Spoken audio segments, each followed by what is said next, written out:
এমন সুন্দর একটা দিনে কোথায় গিয়েছিলাম তা নিয়ে হচ্ছে আজকের ব্লগ। আসসালামু আলাইকুম সবাইকে, কেমন আছেন আপনারা সবাই? আশা করি আপনারা সবাই অনেক ভালো আছেন। অনেক দিন পর আজকে চলে আসলাম ছোট্ট একটা ভিডিও নিয়ে। তো সেদিন সকাল সকাল বের হয়ে গিয়েছিলাম একটা রেস্টুরেন্টে যাওয়ার জন্য। বেশ কিছুদিন ধরে রেস্টুরেন্টের অনেক ভিডিও ছবি দেখছিলাম ফুড ব্যাংকে, তাই ভাবলাম একটু বের হয়ে ঘুরে আসা যাক। যেহেতু ইদানিং অফিসের কাজে প্রায় ব্যস্ত থাকা হয়, কোথাও তেমন একটা যাওয়া হয় না, তাই চলে গিয়েছিলাম। তো যাওয়ার সময় রাস্তার মধ্যে দেখলাম এমন সুন্দর একটা জায়গা, যেই জায়গাটা দেখে মনে হলো কিছুক্ষণ সেখানে দাঁড়িয়ে থাকা যায়।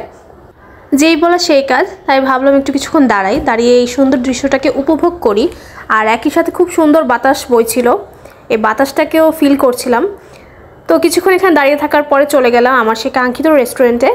জ্যাকপট বাংলাদেশ নামের রেস্টুরেন্টটি আমি প্রায়ই দেখছিলাম আমার নিউজ ফিডে, অনেক পোস্ট ছবি।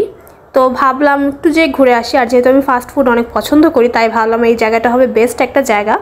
যেহেতু আমি মোটামুটি কিছু কিছু জায়গায় গিয়েছি, তো ভাবলাম নতুন একটা কিছু ট্রাই করা যাক। তাই তাদের যাত্রাবাড়ি, শনি আখড়া ও স্টাফ কোয়ার্টারের আউটলেটের মধ্যে আমি স্টাফ কোয়ার্টারটাই চলে গিয়েছিলাম এবং সেখানে যে তাদের কিছু মোস্ট হাইপড যেই খাবারগুলো ছিল সেগুলো ট্রাই করব ভাবলাম। তো আমি অর্ডার দিয়েছিলাম double decker chicken burger, barbecue chicken wings, sausage carnival এবং একই সাথে নিয়েছিলাম Oreo milkshake and regular chocolate milkshake.